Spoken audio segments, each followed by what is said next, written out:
बिस्मिल्लाहिर्रहमानिर्रहीम, अस्सलाम वालेकुम, गुड मॉर्निंग, सुबह बखैर। कैसे हैं आप लोग? उम्मीद करती हूँ बिल्कुल ठीक ठाक होंगे और दुआ करते हैं आज का दिन आपका बहुत ही अच्छा गुजरे, हंसते हुए मुस्कुराते हुए खैर आफियत के साथ गुजरे। नाज़रीन, आप देख रहे हैं रोही एटन और मैं हूँ आपकी होस्ट आसमान और इन एक नई सुबह में आपको खुश आमदीद कहते हैं और दुआ करते हैं आज का भी दिन जो है वो आपको बहुत अच्छा गुजरे, एक अच्छी सोच के साथ, एक अच्छे इरादे के साथ। आजकल हम देखते हैं कि जिस तरह सियासी सूरत हाल चल रही है हमारे इस टाइम, बहुत ज़्यादा मुल्की हालात भी डिस्टर्ब हैं। तो अल्लाह ताला से दुआ भी है कि अल्लाह ताला हम सब के लिए आसानियाँ करे। क्योंकि आज मैं एक चीज़ देख रही थी कि लोग जिस तरह महंगाई से बहुत ज़्यादा परेशान हैं, लोगों के लिए बहुत ज़्यादा मुश्किलात पैदा होती जा रही हैं, उसी तरीके से हुकूमत की तरफ से कोई भी इस तरह का रिलीफ या आसानी जो है वो कहीं भी नज़र नहीं आ रही। आज सुबह ही मैं देख रही थी कि अब मज़ीद महंगाई होने का इम्कान जो है वो आ रहा है कि फिर एक दफ़ा फिर जो है वो बिजली के बिलों में मज़ीद इजाफे पर गौर किया जा रहा है। मतलब एक आम बनने के लिए सर्वाइव करना कितना मुश्किल है। इस टाइम लोग कितने परेशान हैं, खुदकुशी कर रहे हैं, बच्चों को मार रहे हैं, हमारे यहाँ क्राइम बढ़ रहा है। मतलब बहुत सारे ऐसे मसाइल पैदा हो चुके हैं कि लोग उसी में उलझते जा रहे हैं। लेकिन फिर भी इंसान को एक अच्छी उम्मीद के साथ, एक हिम्मत के साथ काम लेना चाहिए। मेरे ख्याल में हम मसाइलों पे बहुत ज़्यादा बात करते हैं, कभी सॉल्यूशंस की तरफ नहीं आते। तो कोशिश करें कि जो मसले चल रहे हैं उनको सुलझाने की कोशिश करें, ना कि अपने साथ या अपनी से रिलेटेड जो आपके लोग हैं उनके लिए आप जो है मज़ीद आप उनके लिए आसानियाँ बांटने के, तकलीफ़ें बांटना शुरू कर दें। लिहाजा अच्छी सोच के साथ और लोगों के साथ आसानियाँ बांटें, मुस्कुराहटें बिखेरें ताकि ज़िंदगी आसान हो सके। इसी के साथ अपने प्रोग्राम का सिलसिला आगे बढ़ाते हैं। आज हमारे साथ जो गेस्ट मौजूद हैं उनका तारुफ करवा देती हूँ। मुख्तार तहीम साहब हमारे साथ मौजूद हैं जो कि डिप्टी डायरेक्टर FBI है। अस्सलाम वालेकुम, कैसे हैं आप? ठीक ठाक हैं? वेलकम करते हैं अपने शो में आपको। और इसके साथ ही जी हमारे दूसरे गेस्ट हैं, हमारे रोही के एंकर पर्सन भी हैं, रिपोर्टर भी हैं, ऑन अब्बास हमारे साथ मौजूद है। अस्सलाम वालेकुम। वालेकुम सलाम। कैसे हैं आप? और ठीक ठाक हैं? अल्लाह का शुक्र। आप सुना, आपकी तबीयत बेहतर है? हाँ तबीयत यार मैं थोड़ी ठीक होने की कोशिश करती हूँ, तबीयत फिर ख़राब हो जाती है तो वेलकम करते हैं। ऑन से बात करेंगे इनकी बीट से रिलेटेड। इस टाइम जो हमारे शहर के हवाले से जो मसाइल हैं और उसके साथ साथ जैसे आपको पता है कि महंगाई में इजाफा हुआ, पेट्रोल बढ़ा है तो उसकी वजह से जो उसके दीगर हमारी ज़रूरत की जो चीज़ें हैं वो भी महंगी हुई हैं। कुछ इससे रिलेटेड भी बात करेंगे। FBR से बात के हवाले से बात होगी, क्या इकदाम किए जा रहे हैं इस टाइम, क्या इनकी एक्टिविटीज़ चल रही हैं, उस हवाले से जानेंगे। उस्ताद साहब क्या कर रहे हैं आजकल आप? वैसे जिस तरह इनकम टैक्स के हवाले से बात करें, जो इस टाइम भरमार है टैक्सेस की, आवाम बहुत ज़्यादा परेशान है। अच्छा, फिर सेकेंडली जो सबसे बड़ी बात हमने ये देखी कि बिजली के बिलों में जो टैक्सेस के हवाले से, क्योंकि ये FBI का काम है, लेकिन हम देख रहे हैं कि बिजली के बिलों में भी जो है वो आ रहा है। क्या कहेंगे इस बारे में? बिस्मिल्लाहिर्रहमानिर्रहीम। शुक्रिया। मेरा ख्याल है हर बंदे को पता ही है, पाकिस्तानी अवाम जानती है कि पाकिस्तान की जो इकानमी है वो इसी टैक्सेशन के निज़ाम से ही चल रही है। और पूरी दुनिया में अगर आप देखें तो छोटे मुल्क से लेकर बड़े मुल्क तक तमाम के तमाम जो ममालिक हैं वो इस टैक्सेशन पे चलते हैं। क्योंकि एक शहरी जो कमाता है तो उसका हक है कि वो पाकिस्तानी जो ना इकानमी में अपना हिस्सा मिलाए, वो ना कि वो खुद ही मनी मेकर बने और अपनी ही जायदाद का बढ़ावा करे। लेकिन इसमें थोड़ा पॉलिसी मेकिंग में थोड़ी फ़र्क ये है कि जो बड़े लोग हैं उनको टैक्स ज़्यादा लेना चाहिए और जो छोटे लोग हैं उनसे टैक्स लेने की बजाय उनको उल्टा रिलीफ देना चाहिए। तो हम ये रोज़मर्रा में ये देख रहे होते हैं कि कुछ लोग मुख्तलिफ सेक्टर से जो बिलोंग करते हैं, रियल इस्टेट है या कोई और जो मिल ओनर्स हैं, ये सारे जो बहुत अच्छी ज़िंदगी गुजार रहे हैं, जबकि जो गरीब आवाम है जिनको एक टाइम का आटा खाने को भी कुछ नहीं मिलता, वो बिजली के बिलों की जो ना इजाफा है तो ये सारे वो इस तरह हो रहे हैं। लेकिन बहरहाल इसमें कोई शक नहीं है कि टैक्सेशन के निज़ाम से ही मुल्क की इकानमी का पहिया चल रहा है। और मेरा ख्याल है गवर्नमेंट को एक जो नई हुकूमत आएगी, अभी तो निगरान हुकूमत है, तो निगरान हुकूमत अपनी कोई वाज़ेह पॉलिसी नहीं बना पाएगी, क्योंकि उनका काम तो है कि वो कुछ अर्सा के लिए आए हैं एक नई हुकूमत के आने तक, तो वो अपनी कोई पॉलिसी वज़ा नहीं कर पाएंगे निगरान हुकूमत। तो नई हुकूमत है, मेरी उससे भी यही गुजारिश होगी, बीइंग गवर्नमेंट एम्प्लॉई मैं जो देख रहा हूँ वो यही है कि जो टैक्सेशन का निज़ाम है वो बराबर लोग फेस कर रहे हैं। गरीब बंदा भी वही फेस कर रहा है टैक्स के निज़ाम को, और आप अमीर सर भी। समझते हैं कि क्या ये इदारा जो FBR है वो इस तरह से नाकाम हो चुका है कि इस तरह के बिजली के बिलों में जो है वो इनकम टैक्स वहाँ से जो है वो आप कलेक्ट करें? क्या कहेंगे इस बारे में? एक्चुअली ये आलमी मालियाती इदारे इस तरह कर रहे हैं, IMF है, ये बाकी वर्ल्ड बैंक है, उस तरह वो लोग कर रहे हैं। वो क्योंकि पाकिस्तान एक आम की, बंदा तो हर जगह टैक्स पे कर रहा है ना, हाँ उसके जी, लिए तो आप चाहे खाने जा रहे हैं, आप कहीं ग्रोसरी लेने जा रहे हैं, आप बिजली का बिल पे कर रहे हैं तो उसमें भी टैक्स हैं। उसमें तो खैर इतने टैक्स हैं कि हुकूमत खुद भी परेशान है कि कौन कौन से टैक्स और ऐड करने हैं जिससे जो है वो आम एक बंदा जो है उसके लिए जीना मुश्किल हो जाए। तो मतलब हम जब इनकम टैक्स के हवाले से देखते हैं कि और टैक्सेस के साथ साथ इनकम टैक्स जो अब ऐड किया गया है वो क्यों किया गया है?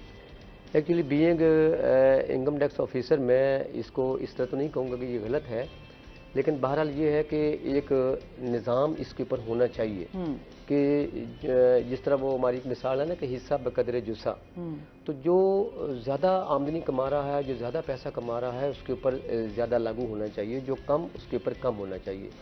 जबकि ये जो बिजली के ऊपर जो इनकम टैक्स है, या सिर्फ बिजली नहीं, जिस चीज़ के ऊपर भी अब GST तो है। गैस के बिल पे है, अब तो वासा के बिल आ रहे हैं जो आते थे मेरे ख्याल में 200-250 के करीब आ जाता था, ज़्यादा से ज़्यादा इतना ही आता था।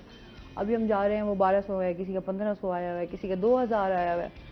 बस ये है कि एक्चुअली जब गवर्नमेंट को महसूलात में कमी महसूस होती है, गवर्नमेंट के अपने टारगेट अचीव नहीं हो रहे होते, गवर्नमेंट अपने प्रोजेक्ट के लिए पैसा चाहिए होता है, तो उनके पास एक ही वेपन होता है कि वो टैक्स लगा देते हैं किसी न किसी चीज़ पे। है तो ये निज़ाम मेरा ख्याल है ज़ालिमाना निज़ाम है, क्योंकि उससे ज़्यादा सफ़र एक गरीब आदमी और एक आम शहरी हो रहा होता है। लेकिन ज़रूरत इस चीज़ की है कि ये टैक्सेशन का निज़ाम वो उसी स्लैब्स के साथ होना चाहिए कि अमीर के साथ जो ना वही सलूक हो जो उसकी आमदनी और उसका जो हिस्सा है एसेट के हिसाब से। अभी हालिया गवर्नमेंट ने जो एक नया निज़ाम मुतारफ़ कराया था वो बहुत अच्छा था, सेक्शन 7E के तहत, कि जो बंदा भी अपनी प्रॉपर्टी अपनी शो कर रहा है तो उसको वो मौजूदा उसको रेट के हिसाब से दिखाए। वो अगर मौजूदा रेट के हिसाब से वो प्रॉपर्टी को दिखाएगा तो करोड़ों अरबों रुपए गवर्नमेंट को, अरबों मिलियन बिलियन ट्रिलियन गवर्नमेंट को वसूल होगा। लेकिन आप ये देखें कि एक बंदे की जो कोठी है, 2.5 कनाल की कोठी है, तो उसने अपनी बुक्स में 15,000 रुपए की लिखी हुई है, 15,000 का मरला नहीं आता, 15,000 की 2.5 कनाल की कोठी उसने लिखी हुई है। तो कराची में भी ऐसे ही है, बड़े बड़े शहरों में जो बड़ी बड़ी कॉलोनियाँ, डिफेंस है, DHA है सारा, आप वहाँ जाके देखें, बड़ी बड़ी कोठियाँ हैं, बड़े बड़े महल्लात हैं, और उनकी कीमत 2-2-3-3 लाख रुपए लिखी हुई है। तो उन लोगों से टैक्स लेना चाहिए जो आलीशान महल्लात में रहते हैं, जो लग्जरी गाड़ियों पे रहते हैं। एक आम बंदा जो एक मेरे ख्याल में दिहाड़ीदार मजदूर है या जिसकी तनख्वाह ही सिर्फ 25,000 हो, 20,000 हो, वो बंदा क्या करे? उसके तो बिजली का बिल ही इतना आ जाता है, मतलब उसका घर का सिस्टम कहाँ से चलेगा? सारा पॉलिसी मेकर है तो वो जिस तरह बनाए। ठीक है, मजीद भी आपसे जानते हैं इस हवाले से, और इसके साथ साथ जिस तरह हम देखते हैं कि हमारी इंडस्ट्रीज जो है वो जिस तेज़ी से बंद हो रही हैं, और उसकी वजह से देखें हम हमारे जो ताजिर हैं वो भी बहुत ज़्यादा परेशान है। मतलब इस टाइम जो महंगाई का ओवरऑल हम देखें तो उसका इम्पेक्ट तमाम लोगों पर पड़ा है, तमाम पूरे मुल्क पे पड़ा है। क्या कहेंगे ऑन इस हवाले से? अगर हम सबसे पहले बात करें बिजली की कीमतों के हवाले से, तो अब इस टाइम अगर आप यूनिट देखें, जो एक घरेलू यूनिट तो अलग बात है, कमर्शियल इतना बढ़ चुका है कि जो इंडस्ट्रीज है उनका जो अब माहाना बिल आ रहा है वो इतनी उनकी आमदनी नहीं हो रही जितना उनका बिल आना शुरू हो गया। तो उसमें कुछ मेहरबानियाँ दूसरे इदारों की भी हैं जो कि उनकी तरफ से जो मतलब मज़ीद इसमें बिलों में इजाफा होने की वजह से टैक्सेस ऐड हो रहे हैं। तो उस हवाले से फिर अपना काफ़ी जो सनतकार हैं वो अब बंद करने का सोच रहे हैं, क्योंकि अब जब पेट्रोल महंगा हुआ है, अब पेट्रोल महंगा होने की वजह से अब तकरीबन आप देखें तारीख रिकॉर्ड है कि इतना पेट्रोल कभी भी ज़िंदगी में आज तक पाकिस्तान में नहीं बढ़ा था। अब पेट्रोल महंगा होने की वजह से अब इंपोर्ट एक्सपोर्ट का काम जो है वो बहुत ज़्यादा मुतासिर हो गए। आप अपने कंस्ट्रक्शन के काम को देखें, आप रियल इस्टेट के काम को देखें, आप फैब्रिक्स के काम को देखें, आप किसी भी काम को देखें तो उसमें जो ट्रांसपोर्ट की ज़रूरत थी, तो उस हवाले से अब पेट्रोल महंगा होने की वजह से अब उनका जो चीज़ें हैं वो इंपोर्ट या एक्सपोर्ट करना किसी भी लोकेशन पर उनके लिए बेहद मुश्किल हो गया है। और अब मौजूदा अभी मैं नोटिफिकेशन पढ़ रहा था, ये आया है जो हमारा लेबर एंड HR डिपार्टमेंट है, इनका जो रूल है एक्ट 2019 का, कि उसके अकॉर्डिंग जो मजदूर की मिनिमम सैलरी होगी वो 32,000 होगी। तो अभी भी इनने यही वाला नोटिफिकेशन कल जारी किया, तो उसमें जो मिनिमम वेज बताई गई है वो 32,000 रुपये बताई गई है। और उसके बाद अगर आप 8 आवर ड्यूटी कर रहे हैं पर डे के हिसाब से आपको तकरीबन 1230 रुपये पे करेगा इदारा। मगर सवाल यहाँ पर ये है कि जो हमारा लेबर डिपार्टमेंट है या कोई भी मुतलका इदारा है, आप इस चीज़ को फिक्स तो कर रहे हैं, आप कह तो रहे हैं कि मौजूदा हालात में आप 1 साल पहले भी यही कहते थे कि 32,000 होनी चाहिए, आप 1 साल बाद भी वही कह रहे हैं। अब 1 साल पहले जब आपने 32,000 कही तब आप पेट्रोल देखें कहाँ था, बिजली देखें कहाँ थी, और अब उस चीज़ पे एक तो चले 32,000 अगर आप मजदूर को दे दें तो शायद मेरे ख्याल में एक वक्त की रोटी खा पाएगा इस मौजूदा हालात में, लेकिन वो भी नहीं मिल रही, वो भी उसे नहीं दी जाती। 20,000 25,000 फैक्ट्रीज में इतना ही मिल रहा है। मालकान से बात करें तो मालकान कहते हैं कि भाई जब पेट्रोल महंगा हुआ, बिजली महंगा हुई, अब मैन्युफैक्चरिंग इतनी बढ़ गई है, उतनी हमारी सेल नहीं हो रही, हम बंद करें क्या करें, तो उस हवाले से हम किस तरह इनकी तनख्वाहें बढ़ाएं। तो इस तो हमारा जो सबसे लोअर तबका रहा है वही रहा है ना इस मौजूदा हालात में। हम लोग देखते हैं कि एक आदमी तो चलो गरीब है, उसको आइडिया है कि उसने अपनी ज़िंदगी कैसे गुजारनी है और बहुत सारी चीज़ें उनकी मामलात अपने मुताबिक सही चल जाते हैं। जो स्पेशली मिडिल क्लास लोग हैं उनके लिए तो इस टाइम जीना भी बहुत ज़्यादा मुश्किल है, क्योंकि जाहिर सी बात है हम लोग ये देखते हैं कि तमाम, क्योंकि उन्होंने ना हर चीज़ को बड़ा तरीके से मैनेज करके चलना होता है। लेकिन अभी जो हालात हैं, जिस तरह आपका इस टाइम सिस्टम चल रहा है, आए दिन आप मेंटली प्रिपेयर होते हैं कि यार आज कुछ ना कुछ ऐसा होगा मुल्क में कि आपके कभी पेट्रोल महंगा हो रहा है, कभी बिजली महंगी हो रही है, कभी गैस महंगी हो रही है, कभी आपके घर चीनी का बहरान है, कभी आप कहेंगे गंदम का है, आटे का है। मतलब आप इतनी हमारी चीज़ें, तमाम चीज़ें डिस्टर्ब हो चुकी हुई हैं कि इस टाइम हमारे हालात ये हैं कि हर बंदा ये चाह रहा है कि बस हम अपना मुल्क छोड़ दें, हम अपना यहाँ से बिज़नेस शिफ्ट कर दें। तो इस टाइम तमाम जो तैयारियाँ, अच्छा फिर क्योंकि तमाम जितने भी दुनिया में हम चीज़ें देख रहे हैं, ममालिक हैं, अच्छा उन्होंने भी अपनी बहुत सारी चीज़ें पाकिस्तानियों के लिए आसान कर दी हैं जो बहुत ज़्यादा मुश्किल थी। आज दूसरे ममालिक जो हैं वो पाकिस्तानियों के लिए वीज़े आसान कर रहे हैं। तो ये देखें कि हमारा कितना नौजवान तबका यहाँ से जा रहा है, यहाँ से हमारा टैलेंट जा रहा है, हमारे डॉक्टर्स यहाँ से जा रहे हैं। तो ये कोई हमारे अभी लोगों की कोशिश है कि पाकिस्तान में ना रहा जाए। अब देखिए मैडम, नौजवान जो तबका है जो कि इस मुल्क का असासा है, नौजवान तबका जो यहाँ मेहनत करके, आप देखिए अगर तारीख उठाएं तो जितने भी इस टाइम डेवलप ममालिक हैं उन पर भी क्राइसिस है, तो वहाँ के जो नौजवान थे उन्होंने सपोर्ट बने उस मुल्क का। तो अब मौजूदा हालात में क्या करेगा नौजवान जिसके घर खाने का कुछ ना हो, जिसके घर उसे नहीं पता कि कल मैं क्या खा पाऊंगा, बस आज की जो रोटी मैं खा रहा हूँ कल मिल भी पाती है नहीं मिल पाती। तो फाइनेंशियली हालात इतने हमारी गवर्नमेंट की जो नाकिस स्ट्रेटेजीज हैं उसकी वजह से ऐसे हो गए हैं कि अब मूव करने का उन्हें और उनके पास कोई ऑप्शन नहीं है। और सबसे बड़ी बात, अभी मुख्तार भाई भी बैठे हैं, ये मतलब लाइक अब एक ऑफिसर है FBR में, तो फिर भी मैं कहता हूं कि भाई इस टाइम जो एक मिडिल क्लास आदमी भी है, मैं मिडिल क्लास हूं, आप मिडिल क्लास हैं, मुख्तार भाई, हम मेन मसला हम लोगों के लिए है, क्योंकि जो गरीब तबका है चले उनके लिए तो कोई ना कोई स्कीम वगैरह इस तरह का अनाउंस हो जाएगा। हम क्या करते हैं, हम किसी से उधार भी मांगते हैं, हमें 100 दफा पहले सोचते हैं, हमें शर्म साथ आती है, हम किसी से पैसे भी नहीं मांग सकते, हम किसी से उधार भी नहीं मांग सकते। तो मौजूदा हालात में जो मिडिल क्लास तबका है उसका तो मेरे ख्याल में सर्वाइव करना बेहद मुश्किल है, बहुत ज़्यादा मुश्किलात में इजाफा होता जा रहा है। अच्छा सर, जिस तरह अभी हम बात कर लें कि जो FBR की तरफ से एक डेडलाइन दी गई थी कि जी आप अपने गोशवारे जो हैं वो आप जमा करवाएं, और उसके बाद जो है क्या इस हवाले से बताइए कि डेडलाइन तक गोशवारे हासिल हो जाएंगे? जी 30 सितंबर वैसे दी गई है, गवर्नमेंट ने वादा भी किया था कि हम जो है ना इसको टैक्स जो है ना टैक्स रिटर्न को भी ज़रा आसान बनाएंगे ताकि गोशवारे ज़्यादा से ज़्यादा आएँ। लेकिन कुछ समझ नहीं आ रही कि वो जो टैक्स रिटर्न आसान करने का वादा हर साल किया जाता है, तो उसको आसान किया इसलिए नहीं जाता कि वो एक चूँकि सिस्टम बेस चीज़ है, और उस जो नए निज़ाम के मुताबिक जो एक सॉफ्टवेयर जो बनाया गया है टैक्स रिटर्न का, उसकी एक आम जनरल पब्लिक की पहुंच से वो बहुत दूर है वो, क्योंकि फिर एक पढ़ा लिखा बंदा भी उस तक एक्सेस नहीं पा पाता वो, तो वो फिर वकील हायर करता है। और ये जो एक जो कमी है इस चीज़ की, इससे हज़ारों लाखों टैक्स रिटर्न जो है ना वो लोग फाइल नहीं कर पाते, और उसमें जो है ना शॉर्टफॉल उसमें आ जाते हैं। तो मेरे ख्याल है गवर्नमेंट को चाहिए कि या FBR ही इसमें स्टेप ले कि इस टैक्स रिटर्न को थोड़ा आसान बनाए, ताकि हर बंदा घर बैठे पूरी दुनिया में देखेंगे लोग अपने मोबाइल के ऊपर बैठकर ही टैक्स रिटर्न फाइल करते हैं, बैठकर ना जिधर बैठे वहीं बैठकर टैक्स रिटर्न फाइल करेंगे।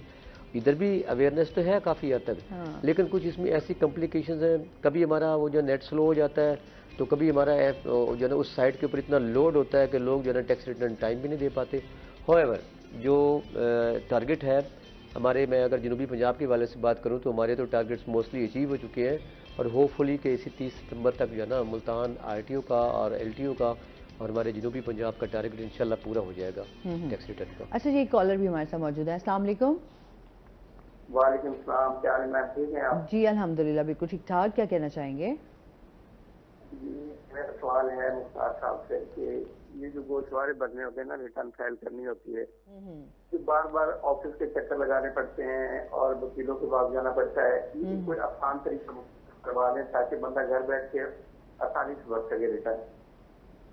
ठीक है जी, बहुत शुक्रिया कॉल करने का। जी मुख्तार, इसी बात पे अभी हम बात कर हाँ, रहे यही थे बात कर रहे थे कि सवाल तो ये मेरे ख्याल है काफ़ी लोगों का है। कल भी मेरे पास मेरे ऑफिस में पढ़े लिखे जो ना एयरफोर्स और आर्मी के रिटायर्ड अफसरान थे, आई थिंक कि वो एक एयर कमोडोर रैंक का था, एयरफोर्स का ऑफिसर, सीनियर ऑफिसर था, बुजुर्ग थे वो। तो वो रिटर्न भरवाने के लिए मेरे पास आए, तो मैंने कहा जी आप तो माशाल्लाह पढ़े लिखे हैं, तो आप रिटर्न खुद फाइल किया करें अपनी। वो कहता हमें कुछ पता नहीं है कि हमने कैसे करना, हमारा पिन पासवर्ड रिकवर नहीं हो रहा। तो पिन पासवर्ड रिकवर करने के लिए मैं हैरान खुद हूँ कि जो ऊपर से जो पॉलिसी बन रही है, कुछ ऐसी आसान चीज़ें करें ताकि कोई आसानी से कोई टैक्स रिटर्न भर सके।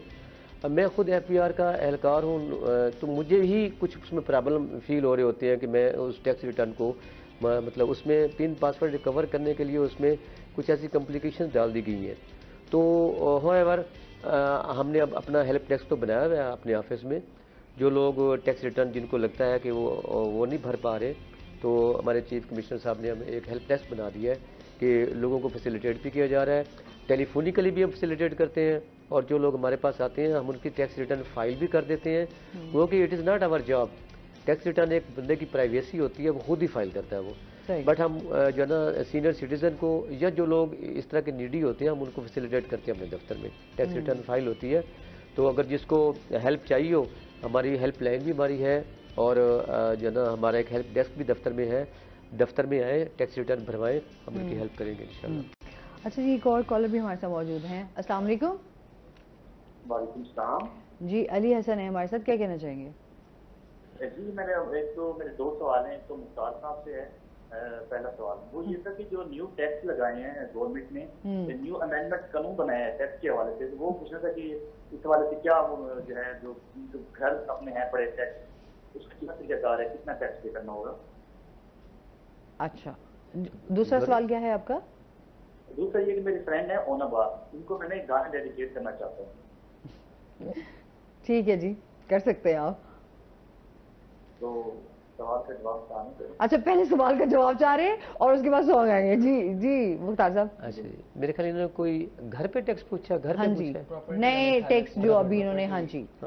देखिए घरों के ऊपर टैक्स लगाना एफबीआर का काम नहीं है, वो हमारा एक प्रोविंशियल इदारा भी है, वो प्रॉपर्टी टैक्स के नाम से वो जो है ना वो उनके ऊपर टैक्स लग जाता है। लेकिन सवाल ये है कि वो जो घर जिन्होंने परचेज किया है, एफबीआर तो ये पूछता है कि आपने जो घर परचेज किया है, लेट्स से कि डीएचए में लिया है, रॉयल अर्चर्ड में लिया है, डिफरेंट कॉलोनीज में, हाँ। जो बड़ी बड़ी कॉलोनी जहाँ 10 लाख हाँ। से कम तो प्लाट मरना ही नहीं है ना। हाँ। तो एक बंदे ने 1 कनाल का प्लाट अगर ले लिया उसने, तो नई पॉलिसी तो यही है कि जो बंदा भी अपनी जो प्रॉपर्टी परचेज करेगा, वो सबसे पहले तो अपनी टैक्स रिटर्न फाइल करेगा, और उस टैक्स रिटर्न में वो बताएगा वो कि, और उसकी ओरिजिनल कीमत भी डालेगा, जो उसकी कीमत जो हमारे जो जिसको हम बोलते हैं एफबीआर रेट्स हैं या डीसी रेट्स होते हैं, उसके मुताबिक जो मौजूदा जो रेट होगा वो भी लगाएगा।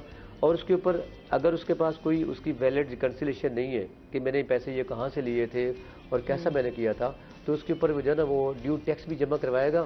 फिर उसका वो प्लाट है या मकान है या घर है जो भी है, वो उसका वो वैलिड तस्वर होगा। सही। अच्छा, क्योंकि प्रॉपर्टी के हवाले से भी काफ़ी टैक्सेस, और फिर अभी ये तो प्रॉपर एक तमाम जो पॉलिसी है, जो तमाम प्लान किया जाता है। अच्छा, इस पे बात करते हैं। एक कॉलर है हमारे साथ। अस्सलाम वालेकुम। जी, अली असगर हैं हमारे साथ। अलीपुर से असगर है। ये हम उजरत पे काम करते हैं, अलीपुर से डेली वेजेस से। हमें तनख्वाह 20,000 देते हैं, ज्यादा हुकूमत ने 32,000 का ऐलान किया है, 20,000। उस पे इसके बारे में तो कुछ ठीक है जी, बहुत शुक्रिया कॉल करने का। और वही बात है ना कि जहाँ यहाँ ऐलानात जो हैं वो कर दिए जाते हैं, लेकिन हम जब बात करते हैं कि अमल दरामद कब होगा तो उसके ऊपर हमेशा सवालिया निशान रह जाता है। इसमें मजीद हम बात करेंगे। नाज़रीन, अभी हमने जाना है ब्रेक पे, हमारे साथ रहिएगा।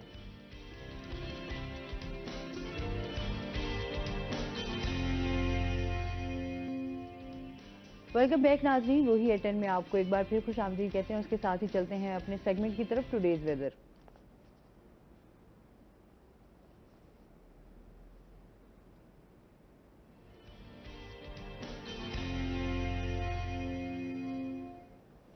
अलिशबा आसिफ हमारे साथ मौजूद हैं। अलिशबा से जानते हैं आज दिन भर मौसम कैसा रहेगा, क्या सूरत हाल है?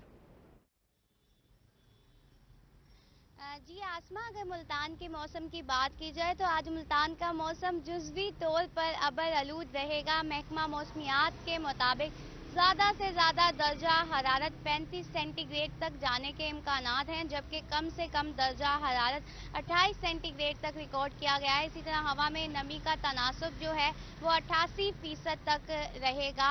महकमा मौसमियात के मुताबिक आने वाले दिनों में बारिश के कोई इम्कान नहीं बताए गए। अलबत्ता शाम के औकात में जो है ठंडी ठंडी हवाएं चलेंगी, जिसकी वजह से मौसम खुशगवार हो जाएगा। और अगर आज की भी बात की जाए तो अभी धूप जो है अपनी आबोताब के साथ निकली हुई है, जिसकी वजह से गर्मी महसूस हो रही है, मगर शाम के टाइम जो है मौसम बेहतर हो जाएगा और हवाएं चलने से खुशगवार हो जाएगा। तो जो भी आपके प्लान्स हैं घूमने के या कहीं भी जाने के, तो वो शाम के टाइम रखे जाएं। और तिबी माहिरीन के मुताबिक धूप में निकलने से पहले अपने आप को ढांप के निकलें और इस मौसम में भी पानी का इस्तेमाल ज़्यादा से ज़्यादा करें ताकि किसी भी किस्म की बीमारी से बचा जा सके। जी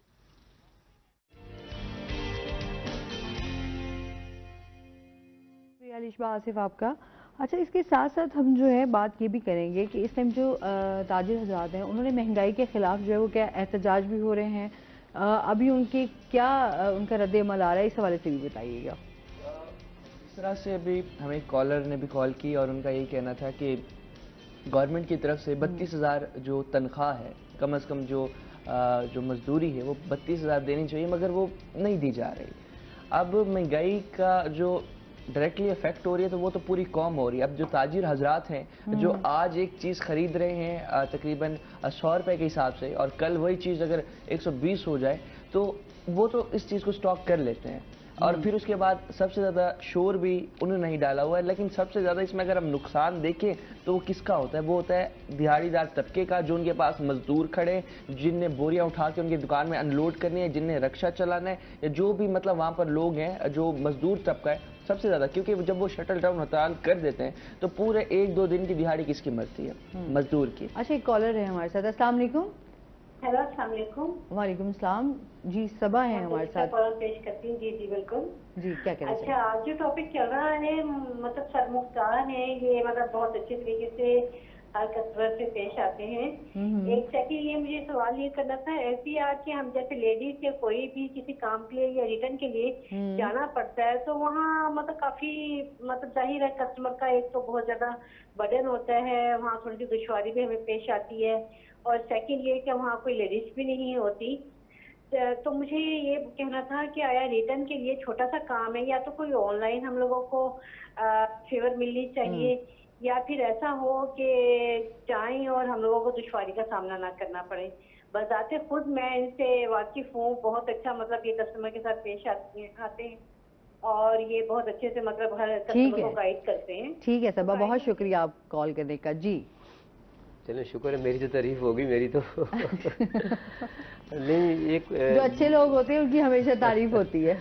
एक चीज़ उन्होंने बहुत अच्छी जो ना बताई है। मैं मेरे ख्याल है अभी यहाँ से आपके प्रोग्राम के बाद मैं सीधा अपने जो ना अपने हायर अथॉरिटीज़ के पास जाऊँगा, अपने चीफ साहब से मिलूँगा मैं। तो मेरा ख्याल है ये बात उनकी बहुत वैलिड है कि हमारे जो हेल्प डेस्क है या हमारा जो काउंटर है उसके ऊपर एक खातून भी होनी चाहिए। जो चूँकि अक्सर हमारे पास जो ना ये चिल्ड्रन हॉस्पिटल है, सिविल हॉस्पिटल है, या हमारे जितने मुल्तान में जो कार्डियोलॉजी हॉस्पिटल है वहाँ से ख़वातीन आती हैं, डॉक्टर्स हैं, सीनियर स्टाफ है, वहाँ नर्सेज हैं। तो उनको डील करने के लिए ज़ाहिर है वहाँ मेल हजरात ही होते हैं, तो एक खातून भी वहाँ होनी चाहिए। ये बड़ी अच्छी प्रपोज़ल है, मैं अभी जाके बताऊँगा उन्हें, इंशाल्लाह ये तो होगा। सेकंड वन ये है कि वहाँ मेरे ख्याल है हमारा जो हेल्पिंग डेस्क पे जो हमारा अमला है वो इंतहाई कोऑपरेटिव है वो। तो ख़वातीन के लिए वहाँ प्रॉपर बेहतरीन बैठने का वहाँ हमारा एक इंतज़ाम किया हुआ है। वहाँ पानी के डिस्पेंसर भी लगे हुए हैं, फुल एयर कंडीशन हमारा वो हॉल है। तो वहाँ ख़वातीन को ऐसा कोई इशू होता तो नहीं है। लेकिन ये जो टैक्स रिटर्न फाइल करने के हवाले से या टैक्स के बारे में जो इंफॉर्मेशन के हवाले से जो इन्हें एक हेल्प डेस्क चाहिए था, एक वहाँ एक खातून भी होनी चाहिए, ये बड़ा वैलिड क्वेश्चन है। तो इंशाल्लाह ये उनकी बात ज़रूर पूरी होगी और इंशाल्लाह इन्हें जल्द ही वहाँ एक खातून जो है ना वहाँ नज़र भी आएगी जो इन्हें इंशाल्लाह फैसिलिटेट करेगी। वो ठीक हो गया जी हम बात कर रहे थे ऑन से जब अब बात वही हम कर रहे थे कि लाइक जो महंगाई है उसमें अब IMF से जो हमने कर्जे उठाए और उसकी जद में अब हम जो महंगाई बढ़ाते चले जा रहे हैं और एक्सपेक्टेड है जो बड़े बड़े हमें जो अपना जो जर्नलिस्ट हैं वो भी प्रोडिक्ट कर रहे हैं कि आने वाले दिनों में जो पेट्रोल है वो जो हमारी शराइत है उसके मुताबिक शायद 500 रुपए लीटर तक जाए और जो बिजली का यूनिट है वो 90 रुपए लीटर तक जाए। आप सिर्फ 90 रुपए फी यूनिट अगर वो चला जाए, इमेजिन करें वो वाला दौर। और उस दौर में चले किसी ना किसी तरह अगर कोई ना कोई मतलब लाइक सर्वाइव कर रहे हैं तो गरीब तबका उस वक्त क्या करेगा। उनके पास अभी भी आप देखें ना तो वो अब हम जब भी फील्ड में जाते हैं इंटरव्यू करते हैं कहते हैं लोग कसमें खा कहते हैं पिछले 2 दिन से हमने कुछ भी नहीं खाया, आते हैं पानी पीते हैं, कोई बंदा में कहीं लंगर बट रहा हो या कुछ और हम खा लेते हैं, पूरा दिन दिहाड़ी कमा के जाते हैं और फिर जब घर जाते हैं अगर पैसे ना हो तो मुंह छुपाते फिर रहे होते हैं। बच्चों को बताने के लिए कुछ नहीं है कि आज हमने क्या कमाया। तो ये आप हालात देखें इसमें जहाँ पर अपना गवर्नमेंट को चाहिए कि अपना जितने भी पाकिस्तान के रिसोर्सेज हैं या जो चीज़ भी है उसे यूज़ करे इस टाइम या अपनी स्ट्रैटेजी इस तरह की बनाए कि महंगाई पर कंट्रोल करे, गरीब आवाम को रिलीफ दे, ना कि इस तरह से अपना दिन ब दिन आप बढ़ाते चले जाएं और फिर उसका कोई हल भी ना हो और फिर गरीब आवाम गुर्बत की चक्की तले इस तरह पिसते रहे। क्योंकि जाहिर सी बात है एक आम इंसान ही इस टाइम जो आम बंदा है, एक गरीब इंसान, वो ज़्यादा इसमें पिस रहा है। अच्छा, इसके साथ साथ हम बात करेंगे FBI जो टारगेट बजट के हसूल के लिए जो है वो किन किन शोबों पर जो है उन्हें टैक्सेस जो है वो लगाने जा रहा है, इस हवाले से भी बताइएगा। FBR के पास वैसे तो एक बहुत वसी नेट है टैक्स की रिकवरी के हवाले से और टैक्स जनरेशन के हवाले से। काफ़ी सारे ऐसे शोबे हैं जो इग्नोर्ड शोबे हैं, जिनको नज़रअंदाज किया जाता है, जिन पे कभी आंख नहीं रखी गई। ताहम बार बार हम जो जब आते हैं तो बार बार हम इसी रियल एस्टेट प्रॉपर्टी पे ही हम बार बार आते हैं कि जो प्रॉपर्टी जो से रिलेटेड जितने भी बिजनेसेस हैं वो सारे इग्नोर्ड शोबे हैं, उनके ऊपर टैक्स प्रॉपर नहीं लिया जा रहा। क्योंकि अभी आप ये देखें कि जो हमारा जो कल्टीवेशन एरिया था जहाँ ज़राअत की काश्त होनी थी, जो हज़ारों लाखों मुरब्बा अराजी जो ज़मीन है, जहाँ से जैसे हमारे मुल्तान को the mango city of Pakistan कहा जाता था, यहाँ हमारे मुल्तान का जो आम है वो पूरी दुनिया में मशहूर है, बल्कि एक्सपोर्ट क्वालिटी आम है हमारा वो। तो वो आम जो है वो जहाँ से जाता था उस सारी ज़मीन के ऊपर तो उन्होंने टाउन्स बना दिए हैं सारे। तो अब वो जो हज़ारों एकड़ और लाखों एकड़ ज़मीन पे जो टाउन्स बने हैं और लोग अभी टाउन बन रहा होता है, अभी वो उसका नक्शा बन रहा होता है तो वो आधा टाउन बिक चुका होता है। अभी देखो लोग इट्स मीन के लोगों के पास पैसा तो है और वो जो लोग इन्वेस्ट कर रहे होते हैं, मुख्तलिफ तरीक़ों से इन्वेस्टमेंट कर रहे होते हैं। एक एक बंदे के पास 20-20 फाइलें हैं प्लाटों की और वो टैक्स पेयर ही नहीं होते, वो हमारे इनकम टैक्स में रजिस्टर्ड ही नहीं होते बंदे वो। तो FBR इन्हीं लोगों को अब सर्च कर रहा है, जिनके पास प्लाट है, जिनके पास प्रॉपर्टी है, जिनके पास लग्जरी गाड़ियाँ हैं, इन्हीं लोगों को ही FBR टारगेट कर रहा है। और होपफुली इंशाल्लाह अगर इसके ऊपर अमल दरामद होता है तो मेरे ख्याल है गवर्नमेंट को कहीं और जाने की जरूरत नहीं पड़ेगी, तो ये गवर्नमेंट को बिलियन जो ना रेवेन्यू मिलेगा इंशाल्लाह। सही, आप समझते हैं कि अभी जो है जितना आप टारगेट है वो आप अचीव कर लेंगे? हाँ इंशाल्लाह, क्योंकि जो FBR जिस डगर पे काम कर रहा है वो तो ज़ाहिर है बिजली के रेट बढ़े या कुछ भी हो जाए, लेकिन टैक्स तो देना है लोगों ने वो, तो वो दे रहे हैं वो सारे। इंशाल्लाह टैक्स बजट हमारा रेवेन्यू पूरा हो जाएगा टारगेट इंशाल्लाह। सही हो गया। अच्छा, इसके साथ साथ जिस तरह हम ऑन बात करें कि इंटरबैंक में डॉलर जो है वो जिस तरीके से उसकी उड़ान है, क्या कहेंगे इस बारे में? क्या चीज़ें मजीद भी इससे सस्ता भी हुआ है अभी? क्या उससे जो उसके असरात हैं वो महंगाई के हवाले से, महंगाई कम होगी या महंगाई बढ़ेगी? देखें, जिस तरह से अभी डॉलर इंटरबैंक में उतार चढ़ाव का सिलसिला जारी है, कभी बढ़ जाता है, कभी कम हो जाता है। अभी कुछ दिनों में काफ़ी कम भी हुआ, 300 से नीचे आया। लेकिन बात यह है, जब एक चीज़ की कीमत बढ़ जाती है मार्केट में, तो डॉलर की कम होने से वो चीज़ कम नहीं होती। आप उसमें अगर देखें, आप गाड़ियों की कीमतें देखें, गाड़ी अगर डॉलर कहते हैं ना, डॉलर बढ़ने की वजह से हम गाड़ी की कीमत बढ़ा रहे हैं, गाड़ी बढ़ जाएगी, मोबाइल की कीमतें बढ़ जाएंगी, जितनी भी आपकी चीज़ें हैं जो आप खरीदते हैं रोज़मर्रा की ज़िंदगी में, इम्पोर्टेंट चीज़ें, कीमतें बढ़ जाती हैं। मगर कम होने से कोई चीज़ कम नहीं होती। अब जाहिर सी बात है, जो दुकानदार है उसने क्यों उसे कम उस पर करके बेचे।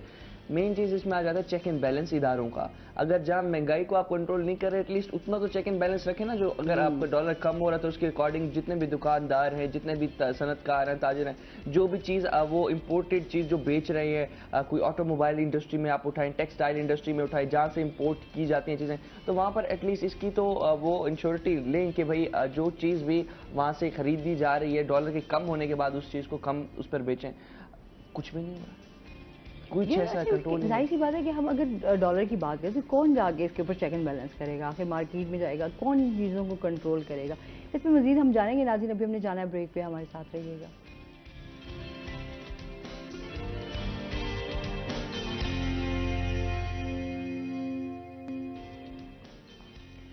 वेलकम बैक नाजरीन, एक दफ़ा फिर आपको खुश आमदीद कहते हैं और इसके साथ ही जान लेते हैं ऑन से। और इस टाइम जो है बात कर लेते हैं कि पॉइंट ऑफ सेल सिस्टम की जो है वो एक बार फिर खिलाफ वर्जी होने लगी है, इस हवाले से बताइएगा।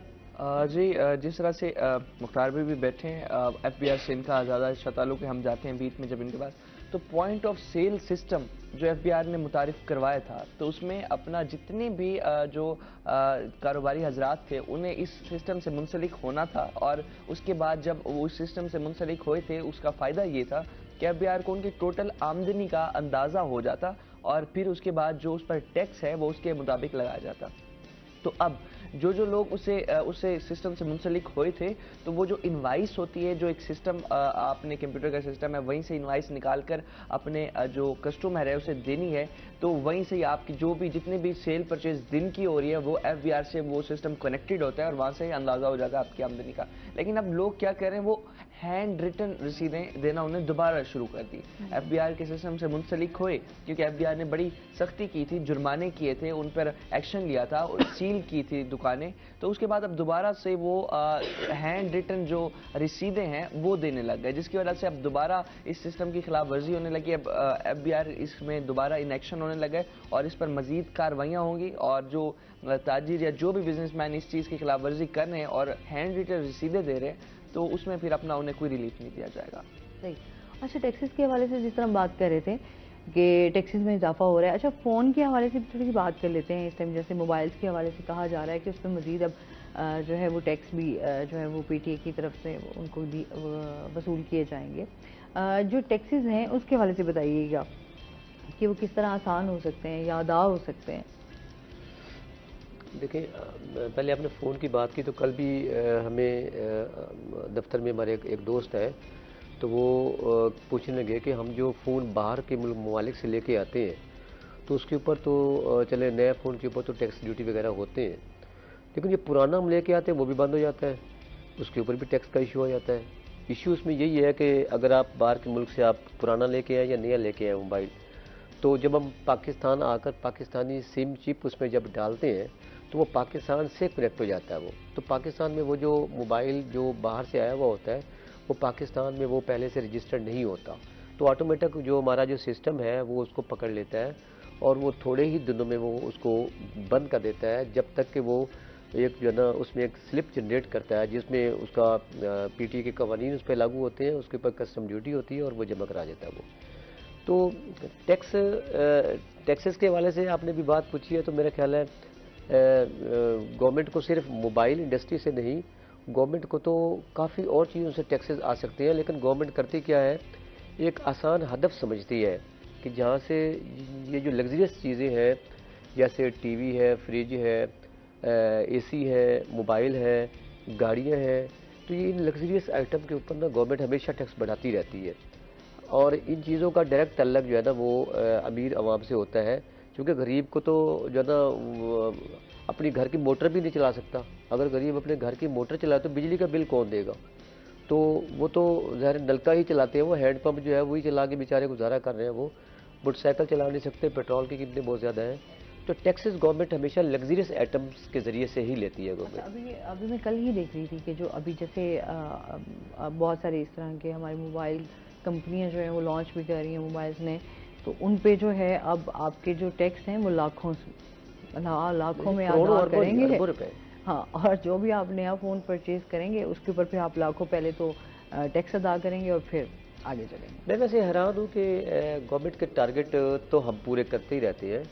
अभी आप सिर्फ आप मोटरवे को आप ले लें तो मोटरवे के ऊपर जो कलेक्शन होती है, अभी तो माशाल्लाह ये मोटरवे की कलेक्शन का सारा ठेका जो है ना हमारी एक कौमी जो है ना वो इदारे ने ले लिया है वो। तो अभी जो मोटरवे की सिर्फ जो मोटरवे की जो टैक्सेशन की जो कलेक्शन है जो टोल प्लाजा की शक्ल में मिलती है वो इतनी बिलियन ट्रिलियन के हिसाब से है कि मेरा ख्याल है पाकिस्तान का बजट है पूरा वो जो मोटरवे से होता है। तो गवर्नमेंट ऑफ पाकिस्तान के पास पैसा तो बहुत ज़्यादा है, बहुत ज़्यादा पैसा है, बस अवाम को रिलीफ नहीं देना। अगर वो खर्च कर दिया जाए पब्लिक के ऊपर तो मेरे ख्याल है पाकिस्तान एक खुशहाल मुल्क भी बन सकता है। बिल्कुल ऐसे ही है। अच्छा, म्यूनसिपल कॉर्पोरेशन के हवाले से ऑन से जानेंगे इस टाइम उनकी क्या कारकर्दगी है? म्यूनसिपल कॉर्पोरेशन के अगर हवाले से बात करें तो शहर में अगर रात को आप बाहर निकलें तो तकरीबन बहुत सारे चांसेस हैं आपके साथ चोरी और की वारदातें वगैरह ज़रूर होंगी, क्योंकि स्ट्रीट लाइट्स जो हैं शहर में जहां पर लगाई भी गई हैं, लाखों रुपए की लागत से लगाई भी गई हैं, लेकिन वो गैर फाल हैं, जिसकी वजह से जो क्राइम है वो भी बढ़ रहा है। और दूसरा हम बात करें पार्किंग स्टैंड्स के हवाले से, पार्किंग स्टैंड्स में इतना ओवर चार्जिंग हो रही है। आप किसी अस्पताल जाएं, आप किसी प्लाजा में जाएं या आप कहीं पर भी जाएं तो म्यूनसिपल कॉर्पोरेशन वाले जो हैं वो इस चीज़ में बिल्कुल नाकाम हो चुके हैं। और उसके अलावा फिर शहर में आप देखें तो मुल्तान शहर की मेन चौराहों पे, मतलब लाइक आप घंटा घर रोड देखें, आप ओट शुदाबाद रोड देखें, भरमार है तजावुज़ात की, गैर कानूनी तजावुज़ात की भरमार है। हम जब सवाल पूछते हैं कि आखिर क्यों ये आप नहीं इसे क्लियर कर पा रहे, क्यों नहीं कर पा रहे, तो वो कहते हैं अगर हम हटाएं भी से वो दोबारा आ जाते हैं। तो फिर आप किस चीज़ के पैसे ले रहे हैं? आप जो इदारा है जिसकी ये जिम्मेदारी है, तो इदारा इस टाइम जो हमारे जितने भी, अच्छा उसके बाद कुछ हमारे जो ब्यूरोक्रेसी की बात करें तो वहाँ पर आते हैं, फोटो सेशन होता है, चीज़ों को क्लियर करवा दिया, ग्रैंड ऑपरेशन हो गया, अगले दिन चीज़ें सारी उसी हिसाब से हो रही हैं, उसी हिसाब से ही पर्ची ली जा रही है, 30-30 40। अब कार्डियोलॉजी के बाहर एक निश्चित पार्किंग स्टैंड है, 70 रुपए वो ले रहा है उसका गाड़ी का, 40 रुपए ले रहा है मोटरसाइकिल का। तो आप खुद सोचिए अगर अस्पतालों के बाहर भी इस तरह से हिसाब होगा तो मरीज जो लोग मजबूरी से लेकर आ रहे हैं, परेशानी हुए लोग होते हैं, और फिर जब अब इस तरह की कि यहाँ पे वहाँ पे भी आपको सहूलत नहीं है कि वहाँ पे भी आपको पैसे अदा कर रहे हैं, और फिर तमाम चीज़ें जो हैं इस टाइम कहते हैं ना, हम मसाइल हमारे बहुत सारे हैं, लेकिन हमने बहुत सारे इश्यूज़ को उजागर करने की कोशिश भी की है। और आपका बहुत शुक्रिया मुख्तार साहब, आपका भी बहुत शुक्रिया, आप हमारे साथ रहे। उसके साथ ही नाज़रीन अभी हमने जाना है ब्रेक पे, हमारे साथ रहिएगा। जब हम ब्रेक से वापस आएंगे तो हमारे साथ कुछ और गेस्ट मौजूद होंगे।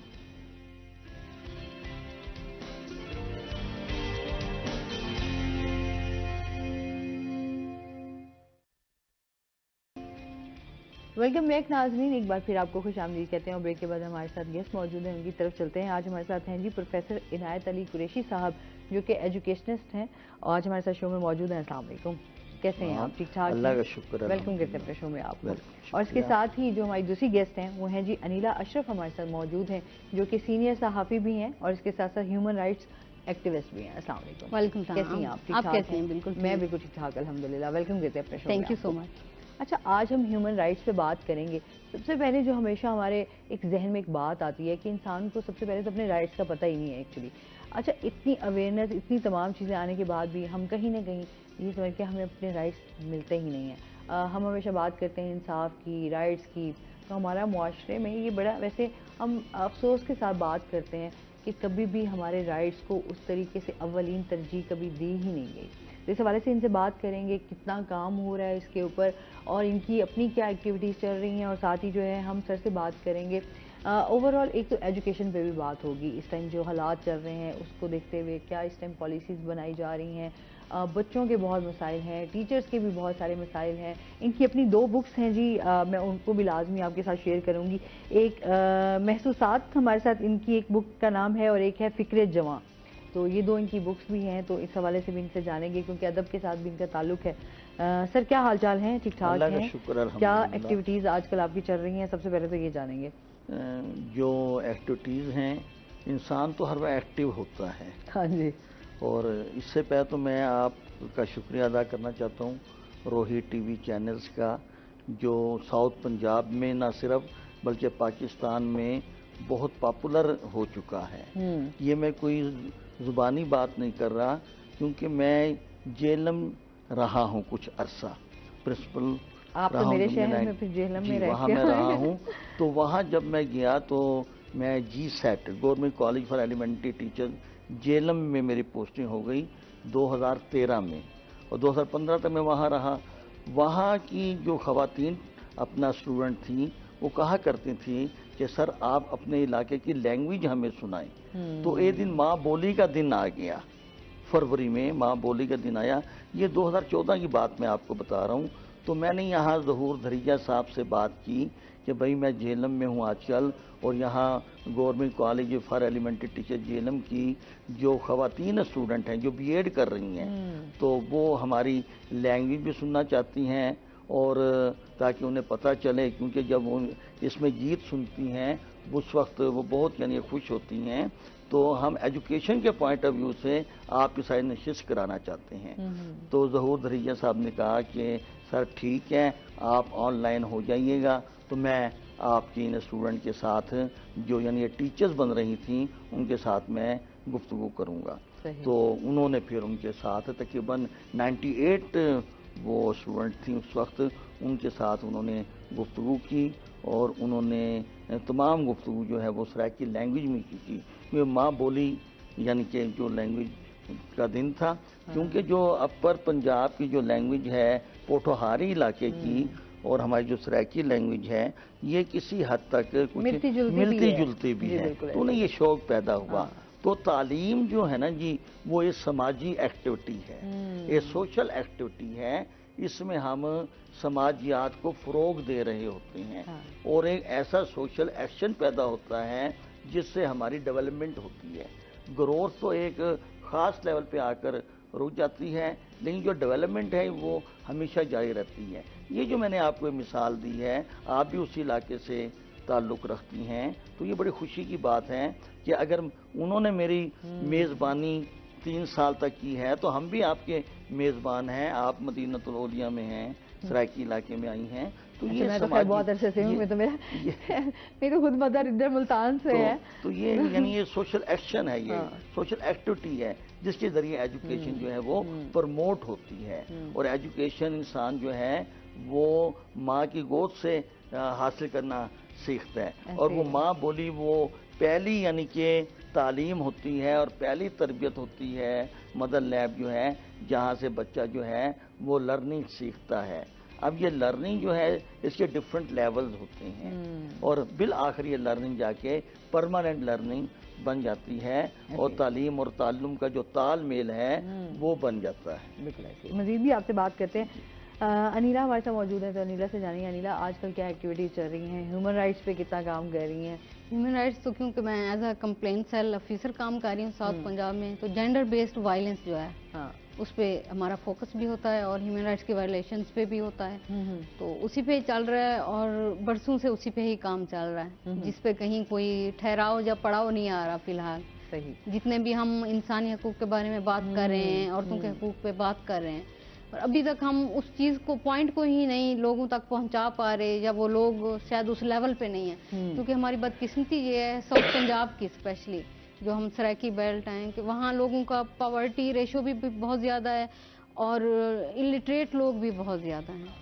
तो जो हम अर्बन एरियाज़ में बैठे हैं तो वो तो चीज़ों को अंडरस्टैंड करते हैं, लेकिन ज़्यादातर आबादी हमारी तो वही रूरल एरियाज़ में ही है, जहाँ लोग पढ़े लिखे नहीं हैं। औरतों के साथ उसी तरह मजालिम भी हो रहे हैं, इवन कि वहाँ मर्दों के साथ भी हो रहे हैं, बच्चों के साथ भी हो रहे हैं। क्योंकि वो औरत अगर नहीं जानती इंसानी हकूक़ के बारे में या औरतों के हकूक़ के बारे में, तो वो मर्द बेचारा भी नहीं जानता कि उसके हकूक़ क्या हैं और उसको कैसे वो उनको कैरी करना है अपने साथ, और कोई उसके साथ नाइंसाफ़ी हो या उसे कोई इस तरह की वायलेशन का सामना हो तो उसने कहाँ आवाज़ उठानी है, या उसने किस चीज़ से कहाँ और किससे रजू करना है। इवन के लोगों को उस इलाके में बहुत सारे हमारे साउथ पंजाब के, आप राजनपुर चली जाएं, डीजी खां के इधर कोई सलमान की पूरी पट्टी में चली जाएं, लोगों को ये भी नहीं पता कि पुलिस के पास जाना है तो FIR हमने कैसे दर्ज करानी है। या जो BMP के एरियाज हैं वहाँ तो आपको पता है कि इंसान को इंसान नहीं समझा जाता है। वहाँ जैसे फ्लड 2022 में भी हमने काम किया, अब बहावलपुर और इधर जलालपुर पीरवाला के एरिया में भी हम दोबारा काम कर रहे हैं, क्योंकि सतलुज में पानी आया तो लोगों की प्रिपरेशन नहीं थी पहले। तो मुझे ये देख के हैरत होती है कि लोग उस पर भी शुक्र अदा करते हैं। उनको ये नहीं ये है कि हमारा नुकसान भी हुआ है, लेकिन वो शुक्र अदा करते हैं कि कोई बात नहीं, अल्लाह का इम्तिहान है तो ऐसा हो गया है। वो ये नहीं जान पा रहे कि ये असल में तो हमारी इंसानी गलतियां हैं जिनकी वजह से हम ये चीजें भुगत रहे हैं। कि दरिया के जो इलाके थे उस पे हमने आबादियां भी बना दी, वहाँ क्रॉप्स भी थी हमारी जो अब बह के चली गई हैं, जो शायद बहुत सालों बाद दोबारा से आबाद हों वो इलाके। नुकसान होता है, तो लोग बेचारे बहुत मिजरेबल कंडीशन में हैं। जैसे अगर आप देखें साउथ पंजाब में जो बच्चियों के स्कूलों का ड्रॉप आउट है वो वक्त के साथ कम होने की बजाय बढ़ रहा है। उसकी सबसे अहम वजह तो ये कि जैसे बच्ची अडल्ट होती है तो माँ और बाप का वो जो एक फेयर होता है ना कि अब ये बड़ी हो गई है, किसी को पता ना चले, बस इसकी फौरी तौर पे शादियां कर दें। तो आपने मुजफ्फरगढ़ में अगर देखें तो 50% से अबव बच्चियां कम उम्री की शादियों का शिकार हैं। तो ये सारी चीजें हैं जिन पे काम करना है और हम सब ने मिल के करना है। लोगों को अपने फ्रीडम ऑफ एक्सप्रेशन का नहीं पता, फ्रीडम ऑफ असेंबली का नहीं पता, फ्रीडम ऑफ एसोसिएशन का नहीं पता, और जब वो कोई इस तरह का काम कर भी रहे होते हैं तो उनको अगर कह दिया जाता है कि आपने ये नहीं करना तो पलट के सवाल करने के काबिल नहीं होते हैं। एक छोटी सी मिसाल, अभी रिसेंटली हमने चोलिस्तान के लिए एक प्रोटेस्ट अरेंज किया था बहावलपुर में। सही। उसके लिए हमें NOC नहीं मिला, तो वो जो सादा से लोग थे वो हमसे पूछ नहीं आप लोगों ने क्यों नहीं किया, तो हम उनको उस लॉजिक के साथ वो जवाब भी नहीं दे पाए कि ये रुकावटें हैं कि हमें वो बेसिक राइट को इस्तेमाल करने के लिए भी जो है ना अब सुप्रीम कोर्ट में जाना पड़ गया है कि हमें ये करने दें, ये चोलिस्तानी का राइट है, वो लोकल चोलिस्तानी है। अभी CM ने भी उस पर एक रिपोर्ट CM ऑफिस की तरफ से जारी हुई थी और बहुत खतरनाक रिपोर्ट थी, लेकिन हम लोग उस पर काम नहीं करना चाहते। अच्छा, ये हमारे यहाँ बहुत ज़्यादा ये चीज़ है कि आप किसी के हक के लिए खड़े हो जाएं, आप किसी की हक की आवाज़ बन जाएं तो आपके लिए इतने प्रॉब्लम्स क्रिएट कर दिए जाते हैं। बिल्कुल। और आप अच्छा फिर क्या होता है, बहुत सारे लोग डट भी जाते हैं और बहुत सारे लोग फिर एक स्टेप पीछे चले जाते हैं। बिल्कुल। क्योंकि जिस तरह की प्रॉब्लम्स और जिस तरह के हमारे यहाँ आपको पता ही है जो फेयर्स है ना वही हमें डिफीट करते हैं। हमें ऐसे हम थोड़ी सी चीज़ों को अगर हम बयान करें तो मेरे ख्याल में लोग समझ भी जाएंगे कि किस तरह लोगों को ट्रीट किया जाता है और लोगों के साथ जो सलूक किया जाता है। तो अभी रिसेंटली कुछ जैसे कल एक बच्चे की जहाँ हम बात करें मार की जिस तरह डेथ हुई और जो भी मसाइल चल रहे हैं वो तमाम मेरे ख्याल में लोगों के सामने भी हैं। मतलब ये इस तरह की चीज़ें जुल्म के खिलाफ बोलना, तो तब भी आपको आज़ाद कौम है हम, बिल्कुल है, इसमें कोई शक नहीं है, बिल्कुल। तो ये बहुत बढ़िया है कि हम आज़ाद भी, हमने एक ट्रेंड सेट कर रखे हैं। हाँ, अगर जो वाकया आज अमार के साथ हुआ है, अगर अभी भी हम लोगों ने इस पे ना सोचा या इसके लिए प्रैक्टिकल कुछ ना किया तो कल को वो किसी भी एक्स के साथ भी होगा, अलिफ के साथ भी होगा, बे के साथ भी होगा।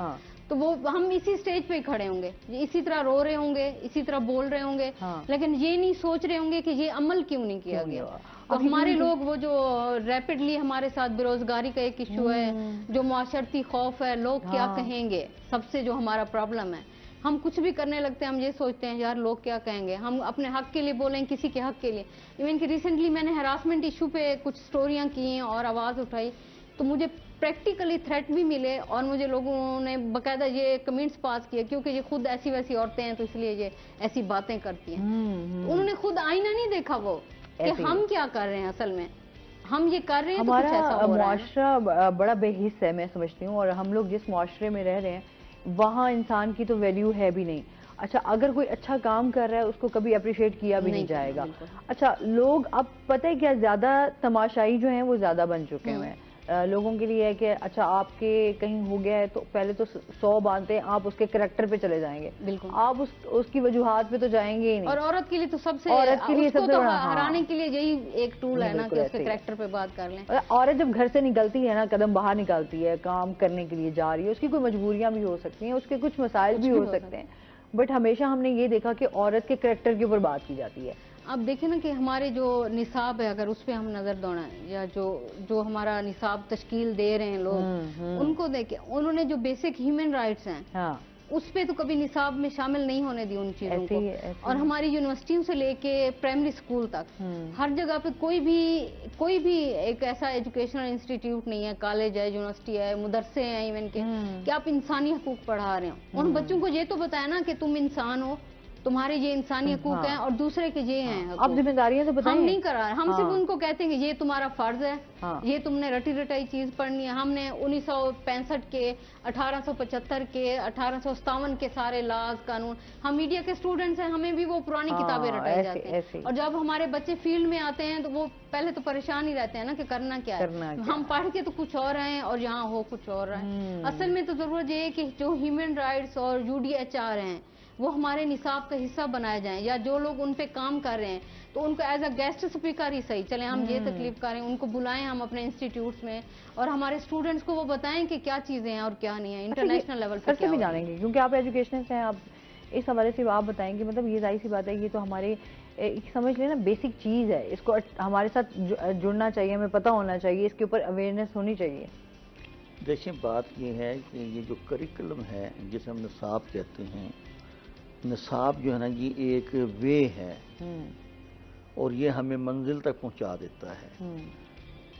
और जब भी कोई करिकुलम बनता है तो वो फौरन नहीं बन जाता, उसके लिए बाकायदा उसके एम डिटरमिन किए जाते हैं, ऑब्जेक्टिव डिटरमिन किए जाते हैं, गोल्स डिटरमिन किए जाते हैं और फिर जो टीचिंग मेथड्स हैं वो डिटरमिन किए जाते हैं।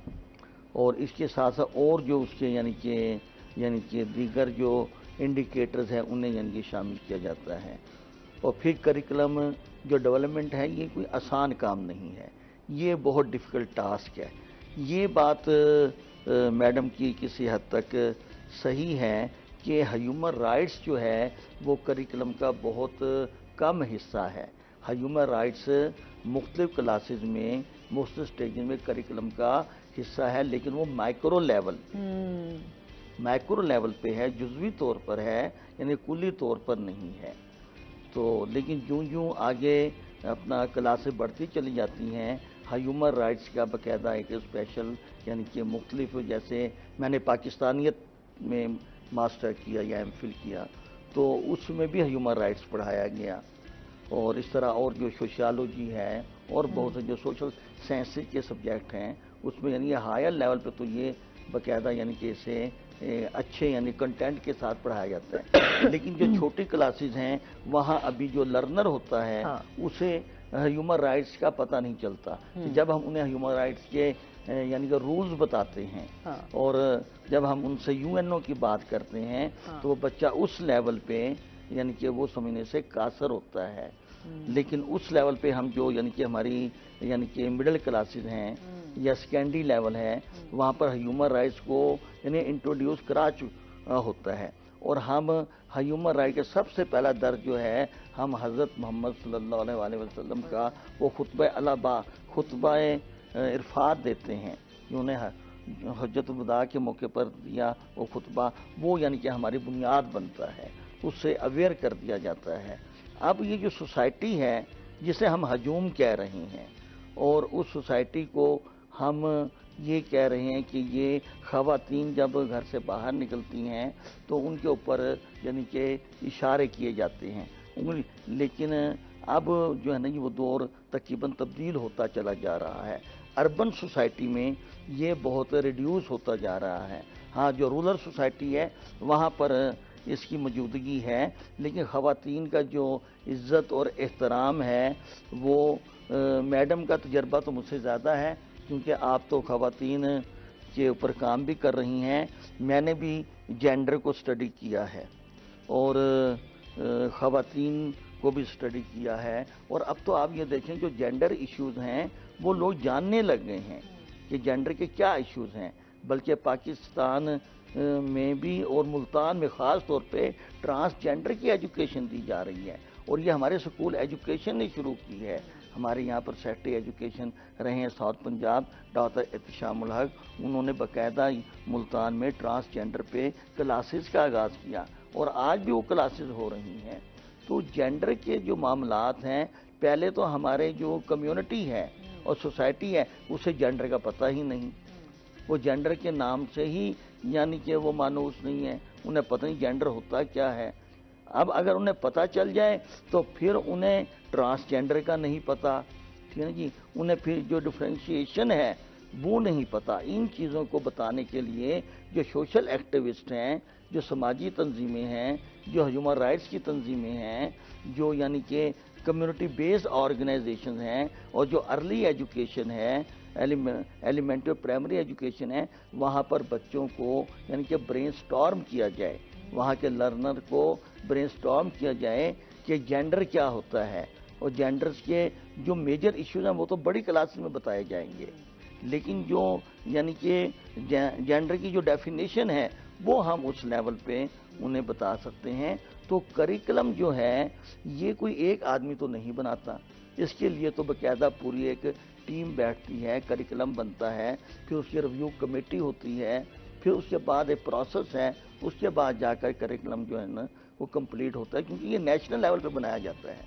करिकुलम जो है वो नेशनल लेवल पे बनाया जाता है। पहले ये प्रोविंशियल लेवल पर भी करिकुलम बनता था और बाकायदा इसका महकमा था, CRDC curriculum and research development centre. अब वो महकमा भी नहीं है, तो नेशनल लेवल पे जब भी करिकुलम बनाया जाएगा तो वो एक दिन में करिकुलम नहीं बनता, उसके लिए वक्त लगता है। लेकिन जो स्टेक होल्डर्स हैं उन्हें एतमाद में लिया जाना बहुत ज़रूरी है। जब तक हम तमाम स्टेक होल्डर्स को करिकुलम डेवलपमेंट में शामिल नहीं करेंगे, उस वक्त तक जो है वो जो कम्युनिटी और सोसाइटी है वो ये बात कहती रहेगी और करती है कि करिकुलम में हमें शामिल नहीं किया गया। तो पार्टिसिपेशन ऑफ स्टेक होल्डर्स ये करिकुलम डेवलपमेंट के लिए बहुत ज़रूरी है। जी जी, आप कुछ कहना चाह रही थी? मैं यही कहना चाह रही थी, वही तो जो सोशल एक्टिविस्ट हैं असल में वही एक स्टेक होल्डर भी हैं। अगर हम तवज्जो करें, क्योंकि वो बेस में काम कर रहे हैं, उनको उन चीज़ों का भी पता होता है। तो आल दो के हमारे यहाँ बहुत सारी चीज़ें अब यूनिफाइड हो गई हैं। अब ये जो हैरासमेंट का इशू भी है ये डिजिटल भी हो गया है। अब पहले जैसे हम रोड से गुजरते थे, आवाज़ें कसने वाले मुख्तलिफ आवाज़ें कसते थे, बाजारों में जाते हुए फेयर होता था, अब वो चीज़ें किसी और तरह से शिफ्ट हो गई हैं। अब वो उस रफ से निकल के यूनिफाइड हो गए और रिफाइन होके सामने वो उसमें एडवांसमेंट में चली गई हैं। पहले उनका जो था ना ये अपना मोड और था, अब डायमेंशन चेंज हो गई है। अब जब डायमेंशन चेंज होती है तो फिर वो एडवांसमेंट की तरफ चली जाती है। अब वो एडवांस तरीके यानी कि आ गए हैं।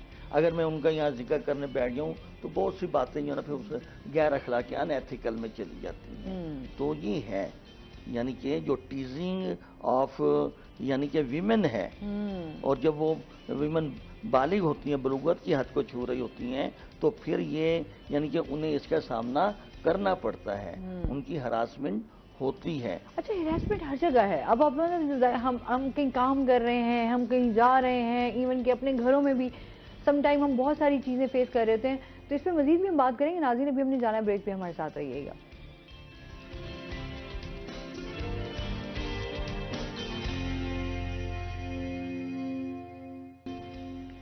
वेलकम बैक नाज़रीन, रोही एटन में आपको खुश आमदीद कहते हैं। अच्छा, जाहिर सी बात है हुकूमती सतह पर अगर हम बात करें, अनिला आप क्या देखती हैं, इसके हवाले से कोई इक़दाम किए जा रहे हैं?